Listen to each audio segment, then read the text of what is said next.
Did you know more people died of heart disease last year than ever before? What the heck is going on, and what can we do to protect our cardiovascular systems? Hi, I'm Danny Curtin. Thank you for joining me. Today, we're taking a look at some of the newest research about a not-so-popular supplement that, according to this study, is able to manage plaque buildup as well as cholesterol and triglyceride levels in the cardiovascular system. Now, this is only one of the newest studies, but I have a stack of reports right here that show this supplement's effectiveness for a variety of health challenges.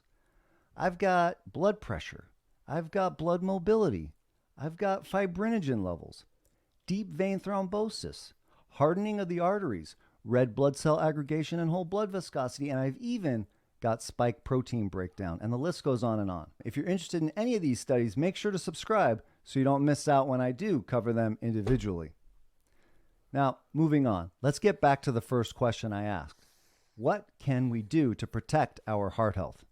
Naturally, I jumped online like so many people do, and both WebMD and the Mayo Clinic have similar tips. They say it's easy. All you got to do is eat healthy, exercise, watch your weight, manage stress, don't smoke, take your prescription meds properly, limit alcohol, and eat less salt. All of these guidelines are important. Well, almost all of them, right? But aren't there plenty of people that live by these strict guidelines that still wind up succumbing to some type of cardiovascular condition? Especially now, every time I turn around, someone is dropping with heart issues, and many of them are way too young. Surely there must be something else we can do. If you saw one of my recent videos about healthcare cost savings, you know that millions of people have been supporting their heart health with not only good diets and exercise, but also with natural supplements like vitamin K, fish oil, vitamin D, and magnesium. But there is another large cohort of people, including myself, that have been actively taking care of their heart with a highly effective enzyme. Now, this enzyme comes from a probiotic, and it literally has blood cleansing effects. And the best part is you can pick this enzyme up anywhere dietary supplements are sold.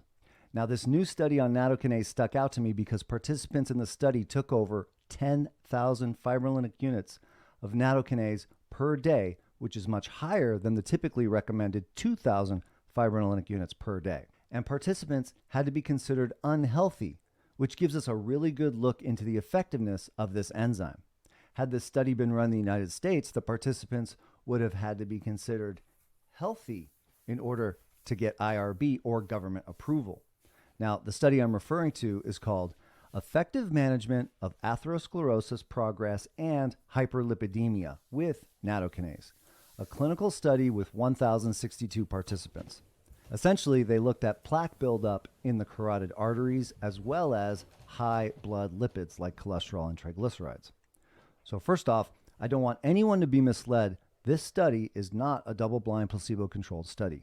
There are many studies on nattokinase that are double-blinded and placebo-controlled.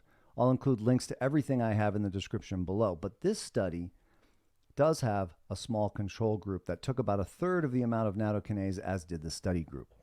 And the results, well, they're incredible, especially since this is one of the longest studies on a diseased population taking one of the largest doses of nattokinase for a study protocol. So during the study, participants took 10,800 FUs of nattokinase daily for a year. 100% of them had a high blood lipid profile. Essentially, they had high cholesterol and or high triglycerides. And 64% of them had atherosclerosis or arterial plaque buildup in the carotid artery.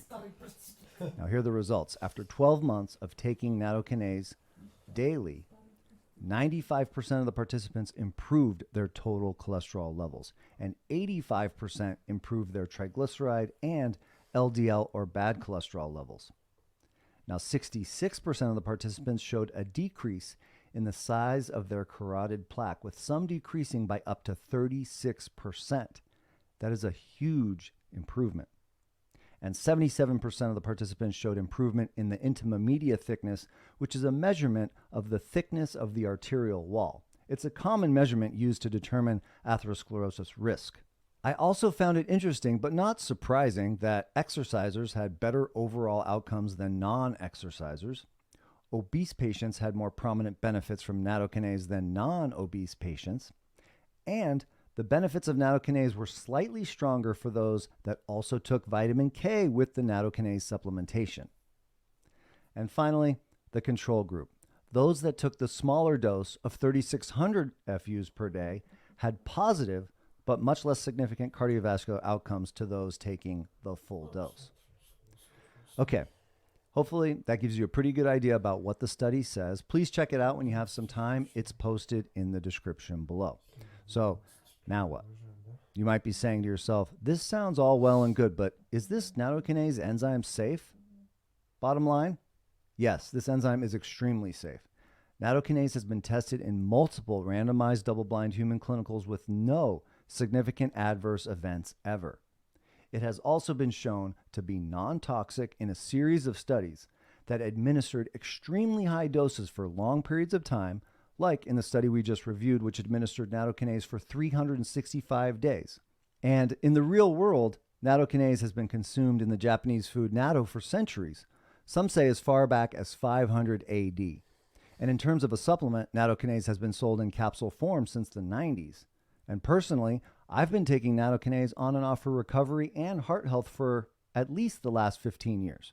Now, if there were the slightest safety concern of extreme adverse events or injury, the FDA would gladly take this amazing ingredient away from us. I do have to mention some possible contraindications, however. For those of you that take blood thinners or have any type of diagnosed cardiovascular disease, I strongly encourage you to talk to your doctor before taking any type of systemic enzyme, especially nattokinase. Now, I haven't seen any daunting literature or testimonies about the negative effects of their combination. However, in theory, taking a blood thinner along with nattokinase is similar to giving a blood thinner to a child that doesn't need a blood thinner. Some type of bleeding issue could occur. So please talk to your doctor first. Now, with that said, remember, nattokinase supports our own blood cleansing system. It does not completely disrupt the coagulation cascade in the way a blood thinner like aspirin or something stronger like warfarin does. And don't be afraid to talk to your doctor. Remember, they work for you. And if they treat you like a number, maybe it's time to find somebody else.